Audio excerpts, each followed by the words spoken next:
Okay, copyright. Nessa. Excuse me, Nessa. Nessa. Nessa.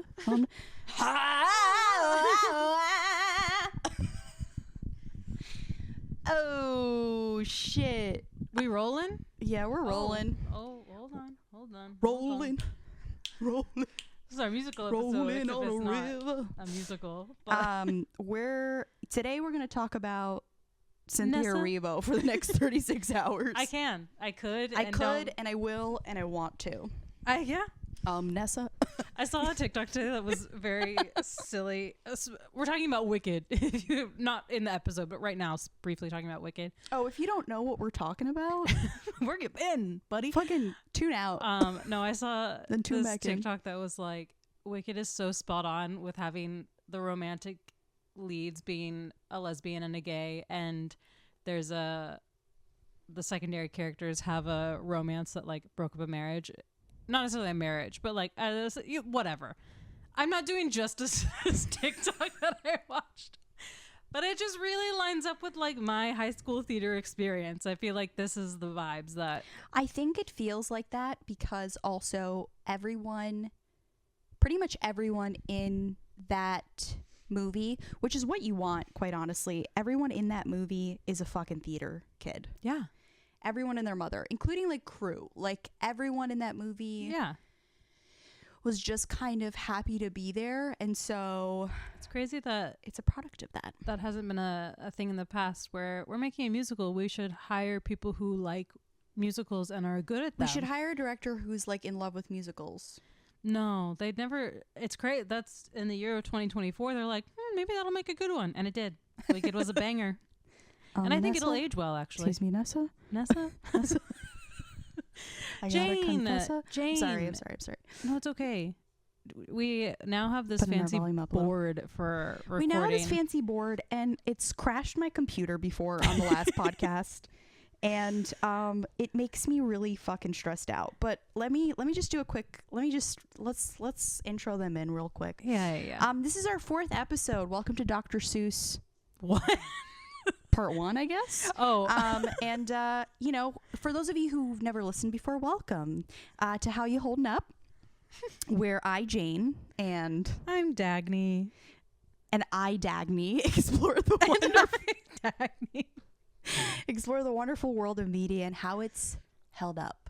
Specifically, usually childhood media, but we like to sprinkle in different things because it makes it fun. Yeah. And today we're going to talk about Dr. Seuss. But before we talk about Dr. Seuss, Nessa. Listen, Nessa.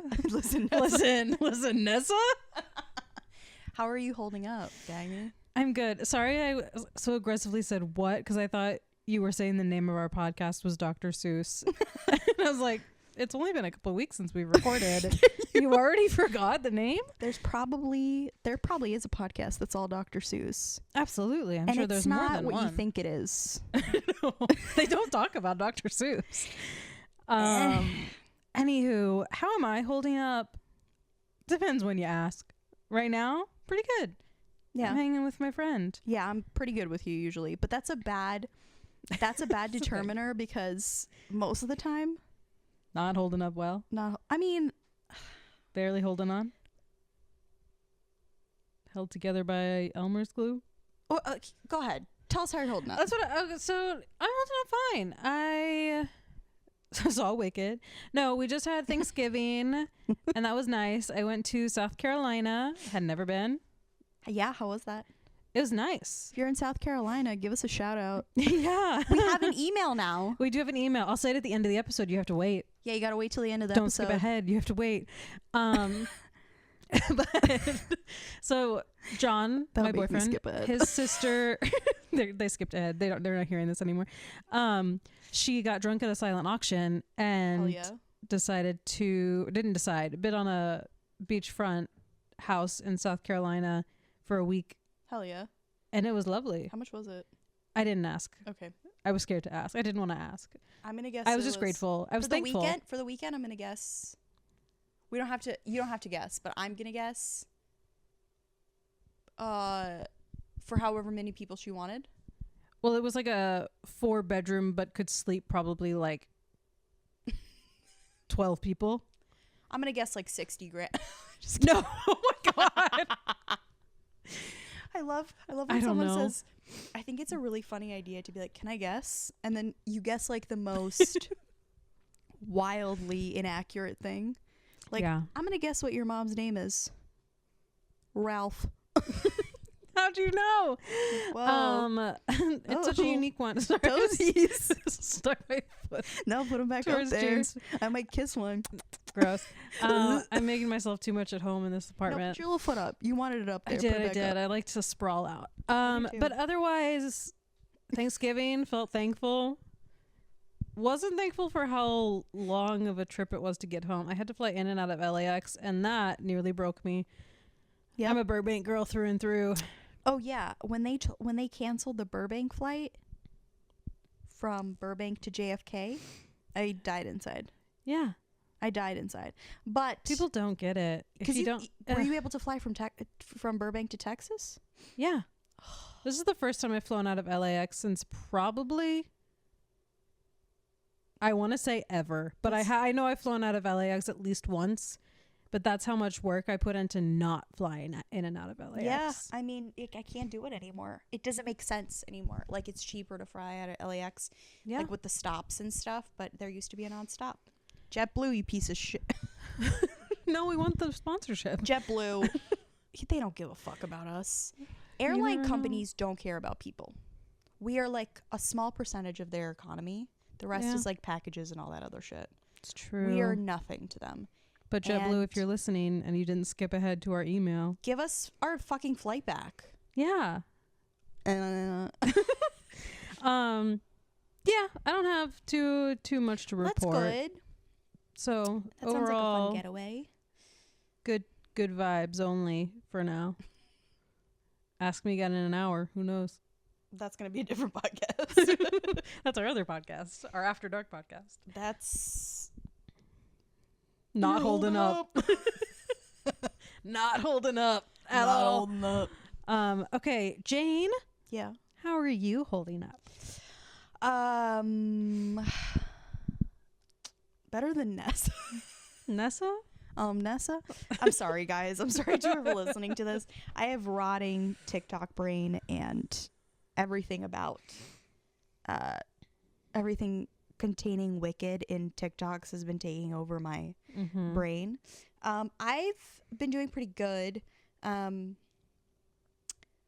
My apartment was flooded last week. It was. By I got a lot of voice notes, and that was fascinating to hear the saga. Yeah, by my I love my boyfriend, but he left the water pressure on in the hose, and Oh boy. the water pressure breaks, and the hose is like inside our apartment, and it cracked, and woke up to a flooded 2-bedroom apartment. So I'm doing better now. That's good.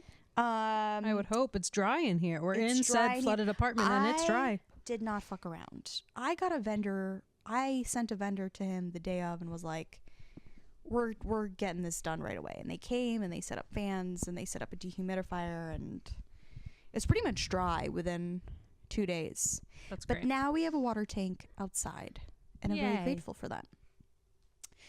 Yeah. I think we should dive into the content, which is I agree. we're gonna talk about Dr. Seuss today, particularly just his books overall. We're not gonna really delve into the movies. I mean, I don't know if you're delving into movies, but I just kind of stuck to books, and we're kind of gonna do the same thing that we did with The Craft, which is probably gonna put a percentage on it because there's a lot of things that did not age well. And there's a lot of things that did. And so it's up to us, and it's kind of up to you guys to make what you make of it. But yeah, we'll dive in. Do you want me to hop in? Do you want to go? How about, do you have some just Dr. Seuss specific all-encompassing info? And then I picked one book that I got research on that I found a funny little story about. And Hell yeah. then another one of his stories that I think we should both try to read as fast as we can. Oh, we're going to read them, and also I want us to rap read them. Again, I saw a TikTok of a lady reading Dr. Seuss. We should probably find out what her name is so we can.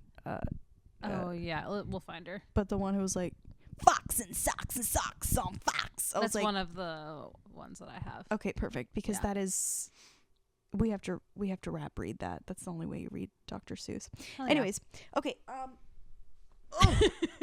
I just tried to like lift myself off the couch and almost died because I'm old, or I'm getting older. So I mean, I talked about some stories as well, but we can go into just some things about Theodore Seuss Giselle. Theodore, that is Dr. Seuss's real name.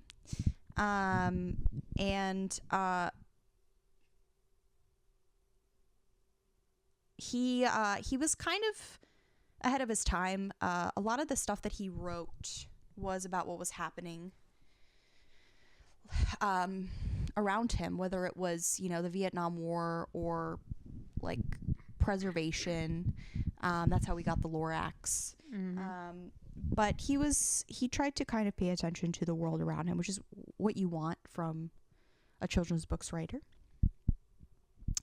I wish I had more general stuff, but I kind of have more That's okay. stories about his stories. So if you want to hop into a story and then I'll do one as well, we can do that. I can do mine. Yeah. I love mine. I had a lot of Dr. Seuss growing up. It was big in my family. We were a big Seuss house. Big Seuss heads. I'm a Seuss head. I'm a big Seuss head personally. I don't know about you, but I'm a big Seuss head.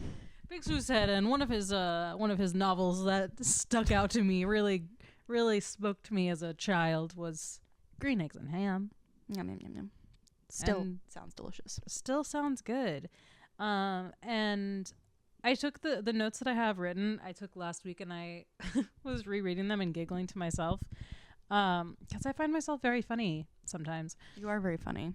Thanks. So Green Eggs and Ham, if you're not familiar, it's a book about this little scraggly guy named Sam I Am trying to get a grumpy guy to eat green eggs and ham. And he tries to get him to eat them anywhere. And the little grumpy guy, actually the grumpy guy's a little bigger. I feel crazy. You gotta slow down. I'm having some trouble following this. It's okay. So grumpy guy, the reason I'm saying grumpy guy is he doesn't actually have a name. The main guy that he's trying to get him to eat, that Sam I Am is trying to get him to eat green eggs and ham. He doesn't have a name, so I just wrote grumpy guy. But I think in the movie, there was a movie adaptation, they did give him a name. I was trying to find that really quickly so I could use that name instead. Just Guy. Okay. So Guy is the yellow Grinch looking guy with a skinny top hat. It's so simple that it's hard, you know? So Sam I Am is trying to get Guy to eat green eggs and ham. Yeah.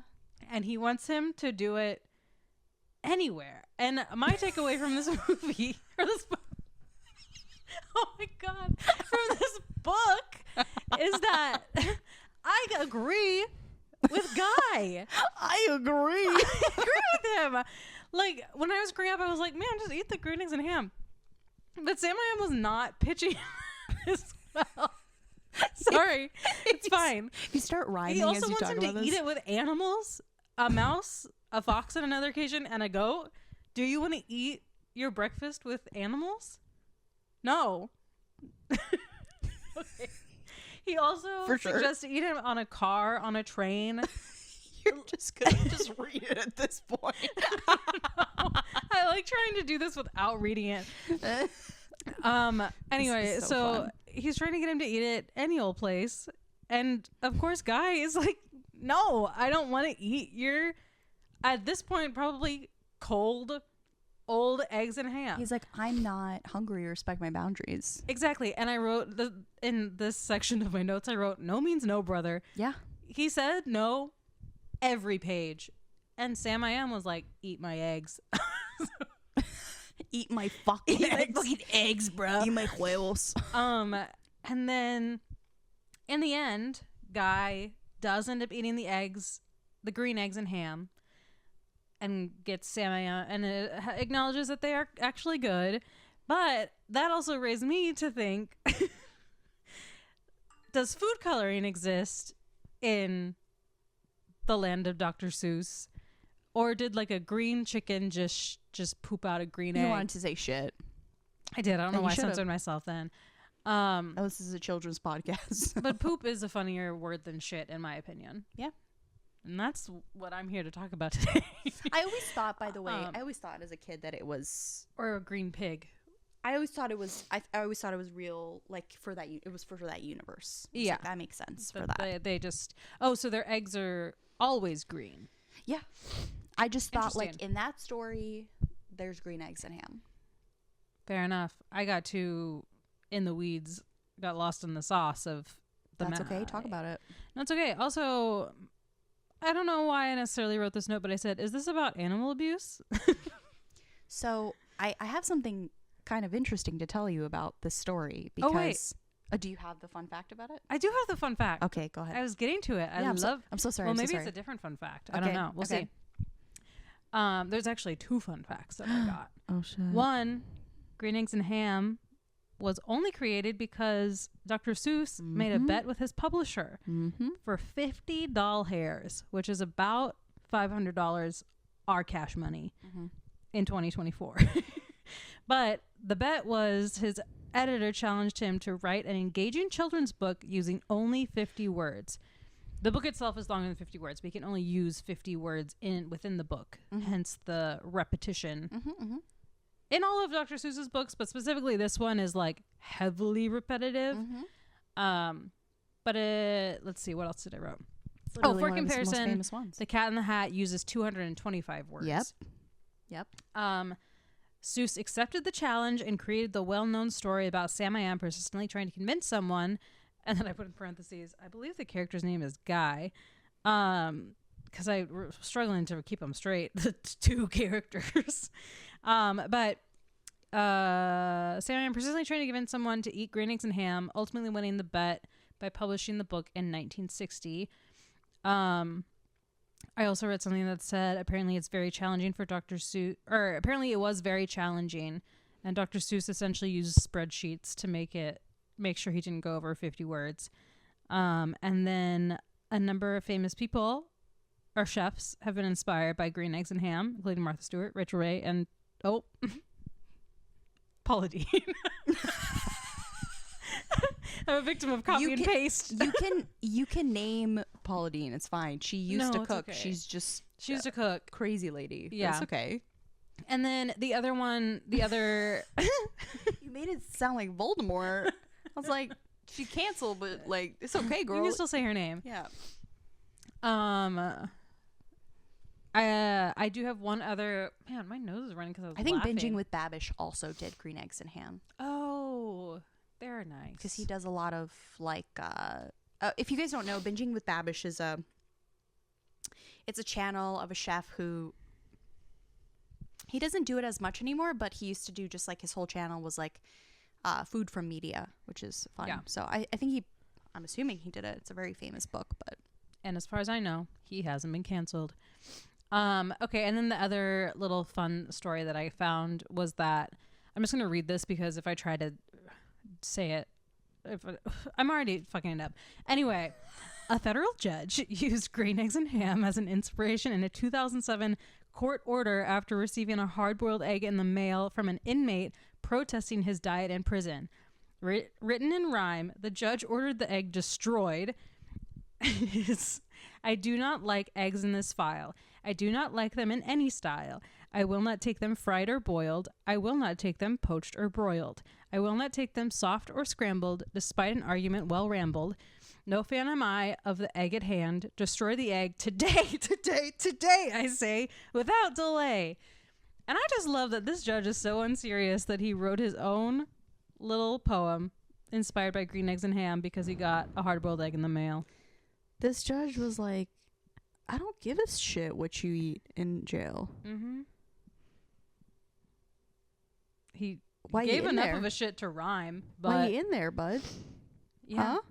He could have murdered somebody. Or he could have just smoked weed and been illegally convicted. So Yeah. and then he was like, please, dude, I cannot fucking eat any more boiled eggs. And I'd be like, I cannot. I cannot. Not today, not tomorrow. I'm not good at rhyming. I'm incredible, but anyway, that's a wrap on my green eggs and ham. Yeah. But I was gonna say the stuff. reason why there's so much randomness kind of in that story is because he's just kind of trying to make the words work. That's why there's a lot of like, he's offered you this 8 times already. Why do you I keep? do not like them. I do not like It's them in the just to house. kinda I do keep not like the them story with a going. mouse. I do not like them in. I do not like them anywhere. I do. Anyway, if you've never read it, check out Green Eggs and Ham by Dr. Seuss. Green eggs and ham, baby. I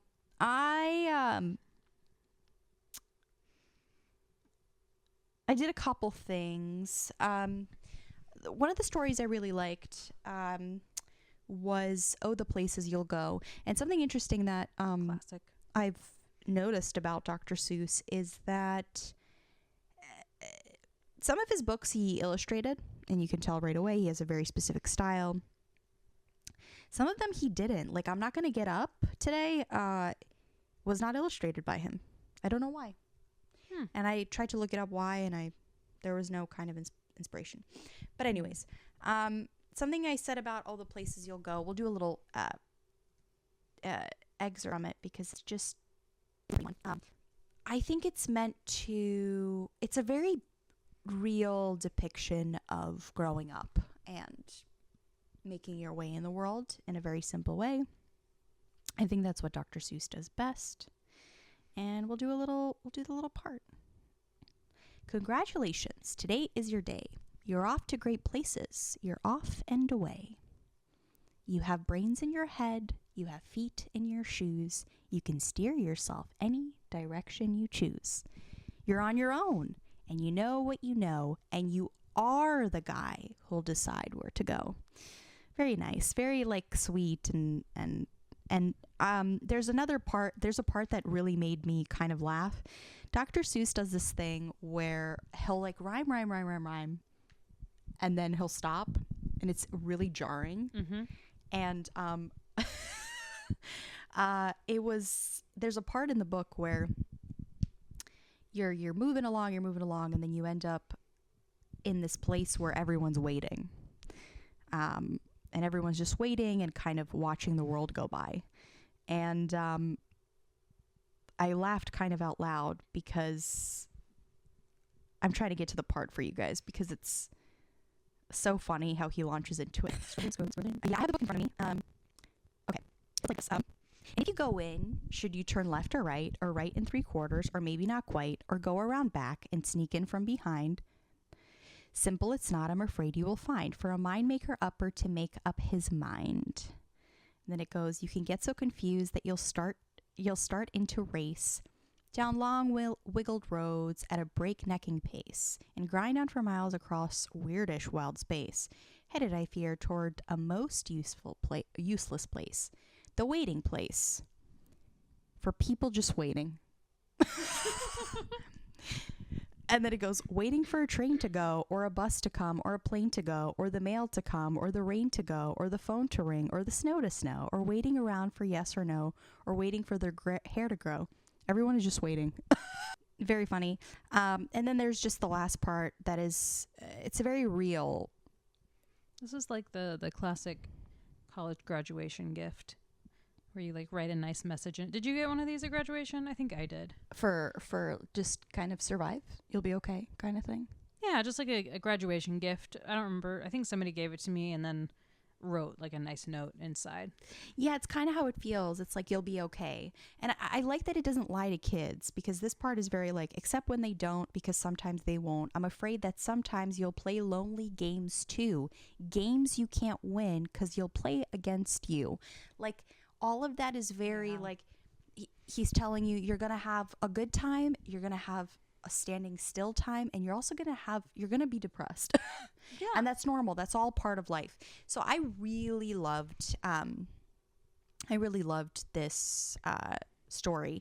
And Is that his best selling? I feel like it. I don't know. I don't know. I should have looked that up. What I do know is I'm that gonna guess Cat in the Hat is probably the best. I think Cat in the Hat, that makes a lot of sense. Or Grinch, maybe. I don't know. Yeah. But I also noticed he's got so many fucking elephants everywhere. And I tried to look up why he has elephants. Like, he draws them everywhere. He has what? Shout out Green Eggs and Ham is the best selling. There you go. Which is kind of wild because that was just a bet that he was fulfilling. It was a bet, yeah. Anyway, sorry. I was surprised by No, you're that. fine. But something I really liked about the story, and also that I found kind of kooky, is there's elephants in the story, and there's elephants in a whole bunch of his other stories, minus the Cat in the Hat, but for the most part, they're everywhere. And I know a lot of articles talk about Horton Hears a Who, and Horton is an elephant, and he does a lot of adventures and stuff. But I wish I knew, his affinity to drawing elephants, because they're in everything. Yeah. Pretty much in everything. And he has such a particular style to, I think there's a really big talent to the fact that not only were his books very memorable, but his illustrations were memorable. I mean, that's kind of wild to have both, So Yeah. that was the main story that I really resonated with. No, I'm glad you picked that one because I don't know. I feel like it meant a lot to a lot of kids growing up. And it's nice that it kind of, I feel like that's not one that I read as a young child. It was very but it real. made impact when I was older. Yeah. But if I read that at the same time that my reading level was at Green Eggs and Ham, I would have been like, oh, fun, pretty pictures. But it stands the test of time too, even as an adult. I'm like, yeah, that rings true, brother. Yeah. That was mine. Do you have another story that you want to talk about? I don't. I just have. Well, this is just a personal story about Fox and Socks. The reason that this one is means something to me, it wasn't even. It's just a story within my family because I didn't actually experience this, but apparently my grandpa would I guess one night he came into my room and read Fox on Socks to me, and I'm sure I giggled and had a great time. And apparently he left my room and he's like, what the fuck? The fucking book is impossible to read. He's like, who the fuck wrote this book? And was so mad. Because it's such a tongue twister. It's definitely for people underestimate how simple of a book and yet how hard it is to read. Yeah. But apparently he would. I don't think he read it very often because he hated it. So funny. Very funny. The fuck is wrong? Just grumbling afterwards. Who the fuck would for write me, this? that's Hop on Pop. Hop on Pop is hard. Hop on Pop, but both of those are we should definitely try wrapping them at some point in this episode. I think it'd be funny. We can try. I have both links to both. I have Fox and Socks pulled out just in case. I do want to bring something up. Yeah. Which is Dr. Seuss he did some not so great things. Yeah, he's not all good. I was waiting to see if you were going to say something. He's a product of his time. Yes. And I don't remember what year it was, but I have the article.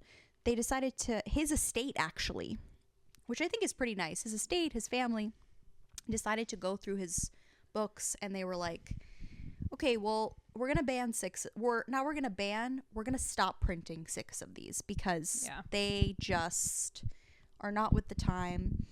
And it kind of stems from Dr. Seuss's political career, because Dr. Seuss used to do political cartoons, as you know. Yeah. And his depiction of Asian people It's not good. and Black people was not great. And No.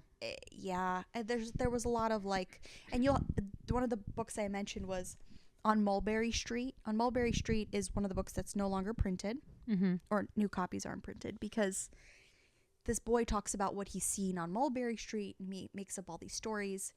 And there's a very weird depiction of an Asian man with big buck teeth and chopsticks and that whole shtick. Yeah. And then there's also, I believe, a guy with a whip, and then there's a black man in front of him. Yikes. Not Yeah. great. Not great at all. But what I like is that you know, his family, his estate, like reevaluated their collection and was Mm-hmm. like, hey, this is not okay. This doesn't need to be reproduced in the world. Mm-hmm. We're gonna stop it. But he's not all cutesy tootsy, but he's also Yeah. been around for a really long time. Like, he's been writing books since the 50s into the 90s. And I will say this, there was always a keep up with time. So, like, by the 70s, we got Lorax. Mm-hmm. And Lorax is a champion of the people. Like, it is... I will still get, like, teary-eyed over Lorax about wanting to save the world, wanting to create a better future for your kids. So there's this feeling that as a writer he was getting more aware and growing and whatever. Yeah. But yeah, he had some pretty inexcusable artwork in the beginning of his career. He and did. some of his beginning books. Yeah. We have to acknowledge it. We have Part of to. the pod. And I'll say, you know, those books didn't hold up at all. And No. I went over Mulberry Street. It's not his best. Not his best work. It's not his best. It's no green eggs and ham. It's not. No. It's the style isn't there yet, you know? And Yeah. it's got all this extra stuff, and the racism doesn't help. No, it certainly doesn't. Because I went and looked at it, and, like, you know, you can look at, like, free library PDFs online, but That's yeah. what I'm doing. I'm trying to find right now a section of Fox and Socks to read.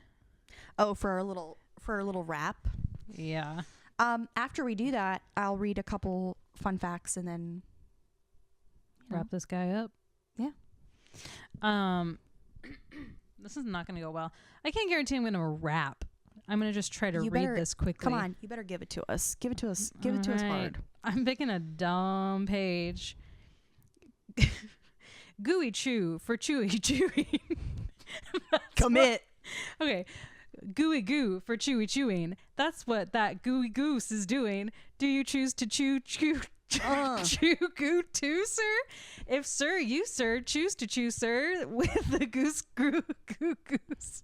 Boo. Chew, sir. Do, sir. Hold She's on. a doucher.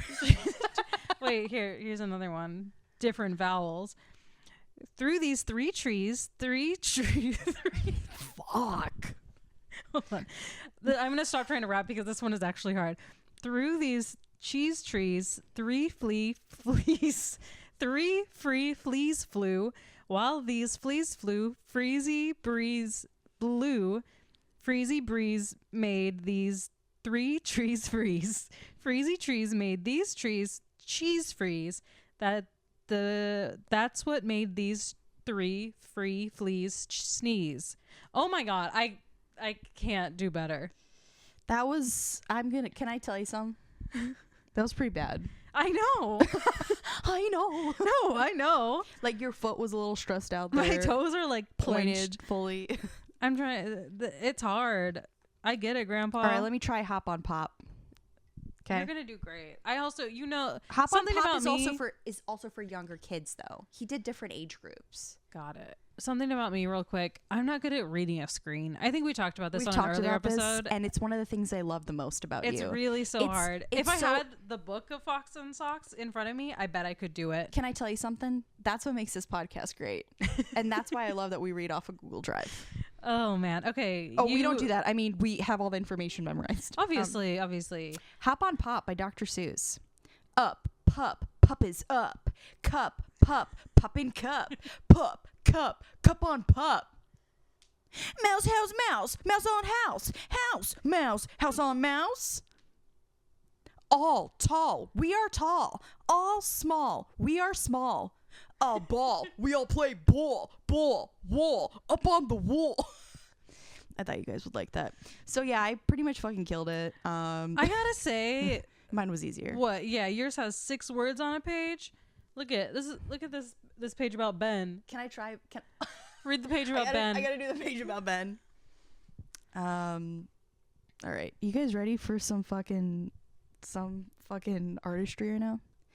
Ben bends Bim's broom. Ben bends Ben's broom. Bims bends Ben's bends. Ben's bent broom breaks. Bims bent broom breaks. Ugh. You guys, I know you guys probably clocked out on that. I'm so sorry. No, that's okay. That's pretty cringy. Ben and his broom. That boy used a broom. Alrighty. Well, Let me give. I love these books. Yeah, give your. I love these books. I love these books. I love Problematic Pink. as he may be, I love Pink. the man can rhyme. That's like no. Who's that drag queen that says that? I love Pink. Damn. Oh, the Thorgy Thor. I love Pink. I love Pink. Stories behind. Okay, cool. So I'll give you guys a couple breakdowns. Just some quick background stuff. This is all from Mental Floss, by the way. The Lorax is Dr. Seuss' take on environmentalism and how humans are destroying nature. And the character has been inspired by a real life monkey. Groups within the logging industry weren't very happy about it and later sponsored Truex. A similar book, but from the logging point of view. Another interesting fact, the Lorax used to contain the line, "I hear things are just as bad up in Lake Erie." But 14 years after the book was published, students at the Ohio Sea Grant Education Program wrote to Dr. Seuss and told him how much the conditions have improved. And they implored him to take the line out, and he did. Oh, Which I think is really cute. that is cute. The Cat in the Hat. He wrote this because he thought the famous Dick and Jane primers were boring. They weren't exactly compelled to use Dick and Jane, so that's why the Cat in the Hat was born. Cat in the Hat is pretty early. That's like, I believe that's 57 or 58 or something like that. We know about Green Eggs and Ham and 50 words or less. Horton Hears a Who is very cute. The line from the book, a person's a person, no matter how small, has been used as a slogan for, oh, this is not cute at all. This is so fucked up. You guys ready for this? I really skimmed through this. A person is a person, no matter how small, is used by has been used as a slogan for pro-life organizations for years. Whoa. It's often questioned whether that was Seuss's intent in the first place. I don't think so. And when he was still alive, he threatened to sue a pro-life group unless they removed his words from their letterhead. Okay, Seuss. Okay, Seuss. Okay, redemption. So there's some positivity there. He was like, don't fucking use my shit for your insane agenda. You know? But that was so funny. I was about to be like, oh, so cute. and then I was like, oh. All the Places You'll Go, which was published in 1990, that was the final book released during the author's lifetime, which it makes total sense with how he talks about like all the adventures that you'll go on. And it topped the New York Times bestseller list for adult fiction. Because of that, that led Dr. Seuss to say, "This proves it. I no longer write for children. I write for people." Aww, that's nice. Yeah, and that's it's kind of so telling for like that being his last book. So my overall take, I don't know how you feel about this, but my overall take is, it's like the books that are old in how they depict people. Yeah. And cultures, fuck no. Nah, son. No, does not pass, does not hold up. But the real genuine works that were just Dr. Seuss, like, writing. Yeah, rapping. And getting, the best ones are the ones where he got more thoughtful, right? With Horton Hears a Who, Lorax, All the Places You'll Go. Those are the true representation of how to grow up, how to live your life right, and that fucking holds up. Like no matter what, holds up for me. So yeah, to me, it's very like give and take. Some of his books, not so much, but the ones that do really hold up. Yeah, I agree. And also with like I can't really fault the estate in any way because they're doing exactly what I would try to do in a situation like that, where at least they did something to, you know, They went through their try to make it historical better. works. They went through the historical works and they really like assessed. They had the foresight to go, you know, okay, what's out there is already out there. Mm-hmm. And it's important for it to be out there because you're not sugarcoating history. Like, Yeah. this is a person who did those things or who wrote those things or illustrated them. But,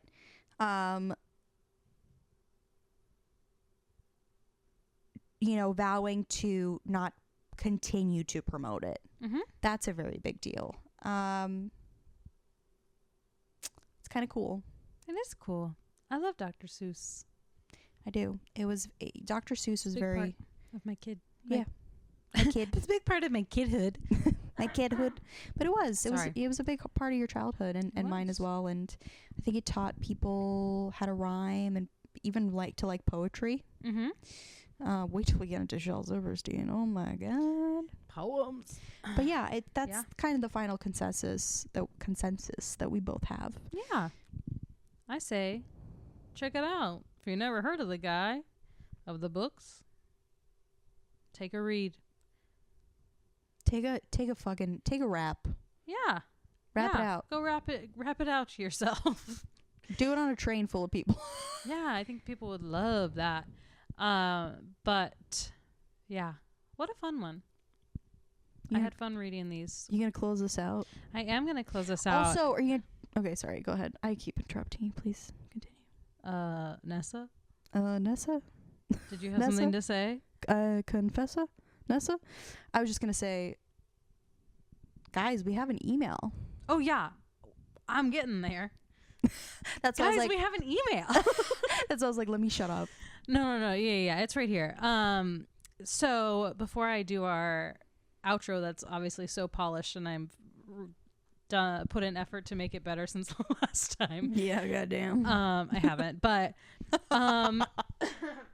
I made us an email. So you can email us your thoughts, or if there's anything specific you'd like us to go back and revisit and talk about how it's holding up.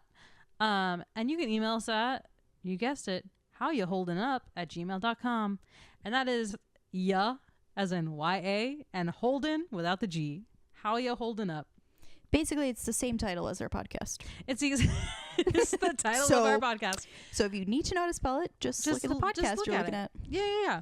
At gmail.com. At gmail.com. I love that we got that. I would have thought it would have been taken. No. Well, it's... You're like, nope, nobody It has wanted been it. now. It's ours. It's ours now. What a yeah. treasure. So, Thanks for making that. shoot us an email. We'd love to hear from you. Shoot us an email and let us know what you want, what you would want us to review, what you would not review, but what you'd want us to kind of go over and see how it's held up, basically, and how it's how it survived and worked its way into now. Email us, please. Email us. I love to get an email when it's not work related. A fun email? I'll gobble it up. Okay. Well, that's all for now. Thanks for listening to our Dr. Seuss episode. We'll be back soon with another grand old episode of How You Holding Up.